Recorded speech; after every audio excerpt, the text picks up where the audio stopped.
Hi there, Pile 3. Thank you for coming to my awkward video. I'm sorry, I'm new to this, so it's not going to be the best, but I will do my best for you. So if you chose the Spirit Song Tarot with these absolutely lovely lotus illustrations on the back, or this cute little dirty old puppy in my pocket that looks like my dog Chiron, just with long ears because he's got cropped ears, then this is your pile, so I'm just going to stick him right there. So we're going to go ahead and start with your tarot card. I already shuffled all of your other oracle cards, and I got a tarot card for your energy too. So we have the Five of Acorns, which in this deck is the Five of Wands. We can see down there that we have the alchemical symbol for fire, and it says challenge and growth. And if I remember right, this is a cougar, but I'm going to look in the book just to double check, because this deck features a lot of animal imagery, and it's a lot of animal imagery for different like spiritual reasons. We're going to go ahead and stick this guy over here. Oh, and then we're going to keep going. And then for your Moonology card, we have Full Moon in Libra. A win-win outcome is forecast. Sorry, I only have this little box. And then we have the Path. Such a pretty card. I love these gilded cards.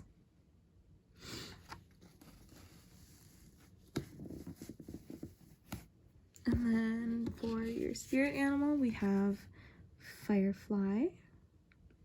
I love this card. It's so beautiful.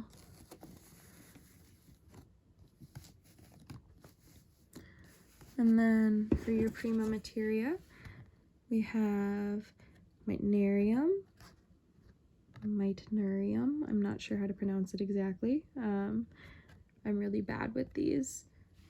Stick this guy here. If it'll slide under, it won't, so I have to lift it. And then for your archetypes card, we have the Mountain. And I'm going to say this now. If you felt called to either of the other piles, feel free to watch them.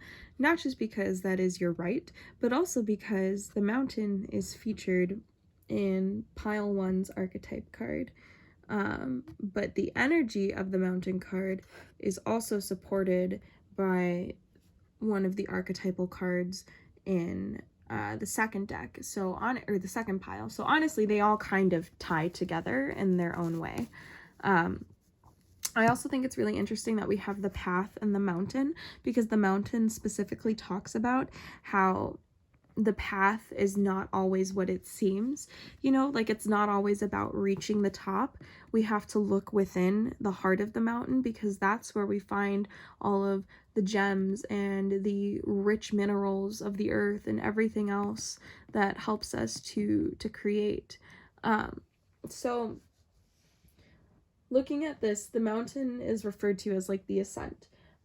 Nothing worth learning ever came without a journey, which is what this Path card is about. And like this win-win outcome, like you're going through something difficult right now. You're going through some kind of growth, which is what this mountain is about too. It all kind of supports each other, which is great because that's how it's supposed to work. But you're going through a lot of growth right now, and it's showing because you have this journey, and it's rocky and it's rough and it's difficult, and you are doing your absolute best, but sometimes it feels like it's not enough. And you just need to continue trusting your path and trusting yourself. Like, you are your own guiding light, and it's leading you to exactly where you need to be. Don't despair now. You know, like, I would like to share my dog's story with you. So if you are not familiar with my dog, his name is Chiron. He is named Chiron because we believe that he was intended to be used as a fighting dog. However, he was found on the streets by Chicago Animal Control and transported to a rescue up here, and then I got him. When I got him, he was 30 pounds underweight, you know. He's like a cane corso pero de presa, so he's like a mix of some mastiffs, and he's an absolutely beautiful, wonderful, sweet, loving dog. But he had an incredibly rough life. It wasn't until, you know, I started taking care of him. I had to bathe him daily because he had so much dead skin and dirt and keratin built up that he couldn't grow hair anymore, with a special medicated shampoo. But all of that was worth it to see him grow into what he is now, because I took the time and the care and the effort to put into him and to help support him. You know, he's started to come out as himself. You have so much unrealized potential, and you second guess yourself a lot. So you end up losing these opportunities before you have a chance to pursue them, because you're so like, I don't know if I should, I don't know if I shouldn't, hands on, hands off, hands on, hands off, which one is it? And you need to just settle in and trust whatever your path is, whatever you feel called to doing, because by doing that, it doesn't matter what happens, you're going to win. Either way, either you come out on top, right? Either you're at the top of the mountain and you come to this realization, or you've gone down deep into the nitty-gritty where you go through self-discovery, where you go through lessons, where you get to set boundaries, where you get to exercise your divine right in whatever your calling is, you know? And it's something that's really beautiful. Something that called to me when I was reading the mountain card was the fool's path, or to only go up is to follow the fool's path, and to miss the miner's magic.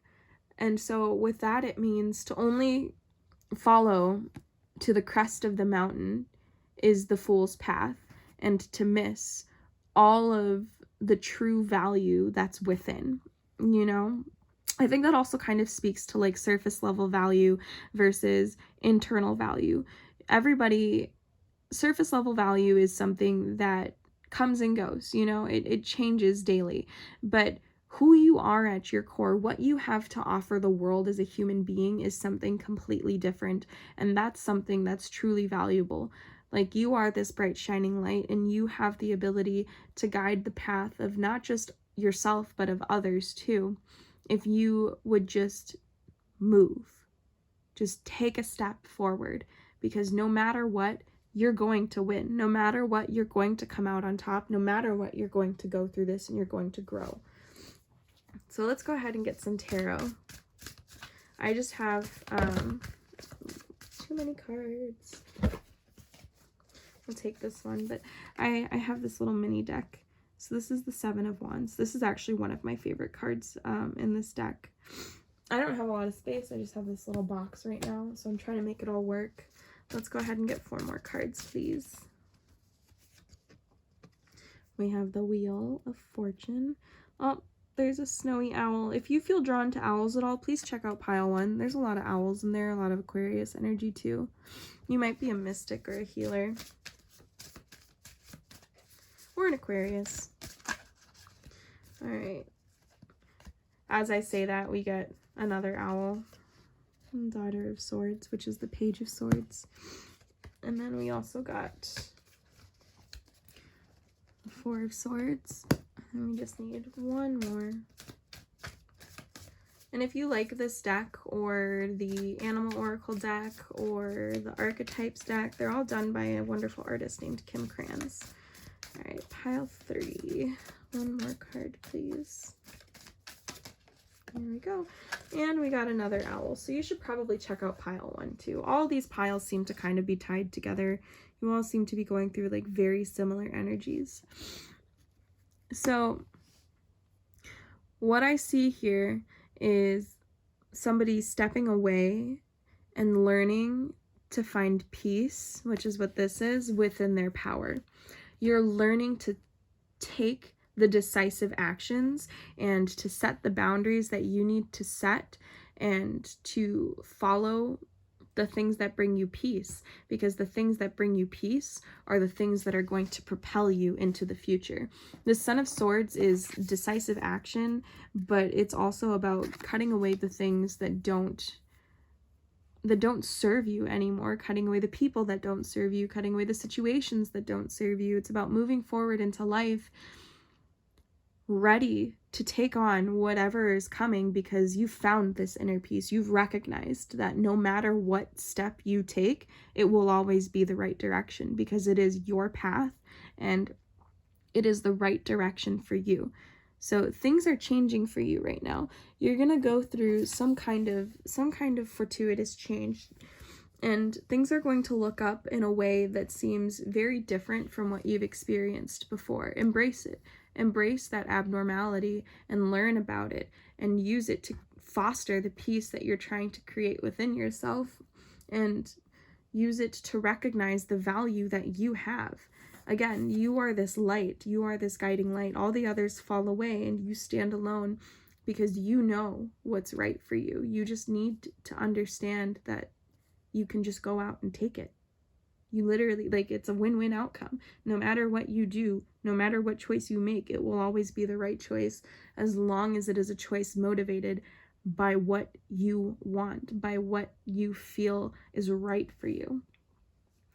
I really don't have much else to say on this. Like, step into it. Go for it. That's really the biggest thing. It's so simple to me. You know, like, you might be struggling right now, but God, you have so much to give, and you just need to stop letting these opportunities and these moments pass you by. Because if you do, you're always going to be left wondering, well, what if I did this? What if I could have done that? What would it have been like? What would my future be like right now? Thank you so much for watching my video and supporting me. Please feel free to ask any questions. I might do an extended for this one. But it's pretty cut and dry to me. If you have any questions, feel free to comment though. Thank you so much.